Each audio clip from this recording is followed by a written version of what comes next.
Sheffield MP described as skyrocketing numbers of new cases. Well, the new restrictions will apply from Saturday, shutting pubs and bars which don't sell food, along with bookmakers and soft play areas. Households will be banned from mixing inside or out. Well, across the UK, there were a further 26,688 new positive tests. That's 5,000 more than yesterday and a new daily record. Another 191 people have died within 28 days that tested positive for the virus. That means that 44,158 people have now died within 28 days of a positive test. Our Deputy Political Editor, Sam Coates, has our first report from Sheffield. For Sheffield residents, the waiting game is over. 1.4 million people here and in Barnsley, Rotherham and Doncaster now facing the highest levels of restrictions. Now 1 in 8 people will be in Tier 3. But have local politicians got what they needed this time for the damage about to be inflicted? Have you got enough money?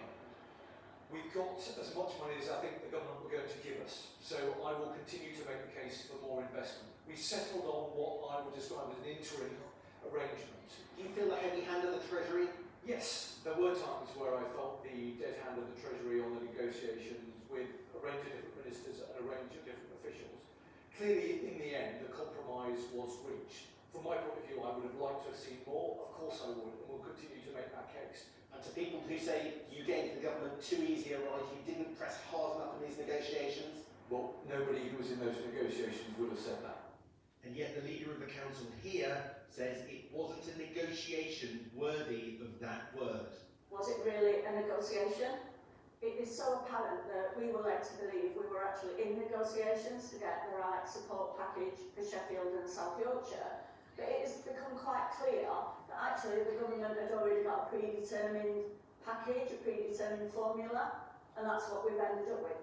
Business leaders in Sheffield wonder whether the system of tiering is enough of a strategy. I'm not critical of the deal, but you can't compensate businesses fully for shutting down a part of the economy.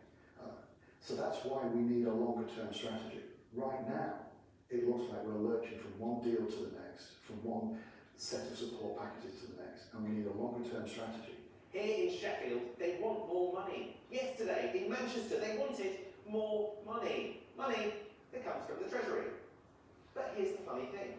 The Treasury want you to know that they weren't responsible for the last few days. They handed over a pot of cash to number 10, who did the negotiations in Downing Street themselves.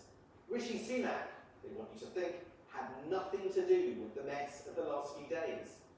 This venue here, we can accommodate 250 people. And yet the political mess of the last few days is of little concern to Mandy compared to the existential threat to her business. Here in Richmond, North Yorkshire, the Chancellor's constituency. Her wedding venue business has been struggling for months. It's people like her that will be clinging on to the Chancellor's economic update tomorrow.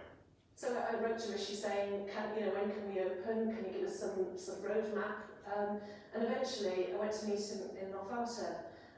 Sadly, he was quite dismissive, and I pretty much got the impression from him that he couldn't save every business and he couldn't save every job. But also in this constituency, whose representatives have a history of making it to the top of the Tory party, his approach has its backers. I think he's well steeped in dealing with this crisis, and of course he's a brilliant economist and business person as well. So I think all round he's got an excellent track record for dealing with this crisis. Sheffield and the surrounding areas felt determined, but talks on more restrictions further north paused amid small signs of improvement. But for most people, it's too early to start to hope. Sam Coates, Sky News, Sheffield. Well, let's have a look now at how the changes for South Yorkshire that Sam Coates was just outlining impact the picture of restrictions across England.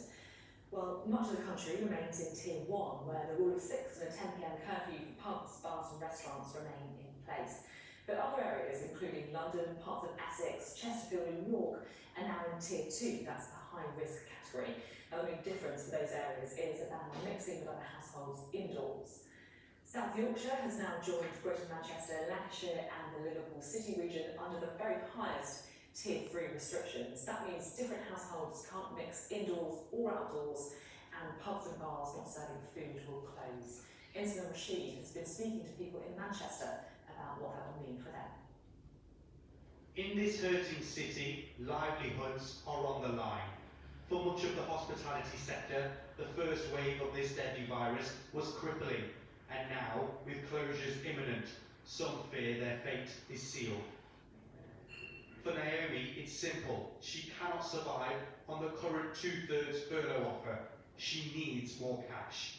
You're stressed all the time, you can become, a bit zoned out because you're just continually thinking, if my pay is going to be at 2/3, where's the rest of it going to come from? Am I going to have to look for another job? Sleepless nights, a lot of worries that are just going to continue until hopefully we make our way through this and come out the other side. A battle over £5 million meant the region's mayor declined a £60 million package, so the government has decided to cut out Andy Burnham and offer chunks of cash to local councils instead, so they can support struggling businesses. Nighttime economy, everybody knows in the UK, it's been on its knees since when we closed back in March, and now this reckless decision has come in. I know tomorrow there are 1,809 pubs in Greater Manchester that are closing, wet pubs. The vast majority of those, in my opinion, will not open again, because what the government's offering is not good enough. It's nowhere near going to touch the size. The anger in Greater Manchester is rife, and there's worry about the effects this move will have on people here. A promoter in the industry took his own life last Sunday. It's awful to say this. I feel there's going to be a lot more. People have just had enough. They can't see the future.